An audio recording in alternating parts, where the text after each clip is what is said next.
Vítám vás při sledování čtvrtého pokračování časozběrných videí ze stavby Severní spojky v Českých Budějovicích.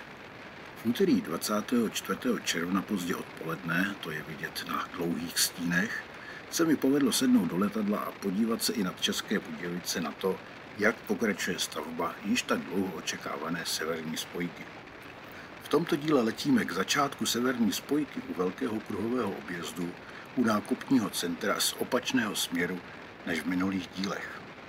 Napřed jsme přeletěli sídliště Máj a nad Arpidou teďka zatáčíme pravou zatáčkou do směru budoucí Severní spojky. Letíme po severním okraji sídliště Vltava, které tentokrát zůstalo vpravo mimo záběr kamery. Na obou stranách budované spojky vidíme oproti minulému dílu hezké bábovičky, které jsou možná součástí budoucího přemostění. Nejsa stavař, neberte tuto poznámku za bernou minci. Minulé video bylo natočeno 20. května a odkaz na něj je pod tímto videem. Přeji vám příjemné sledování a na viděnou u dalšího dílu.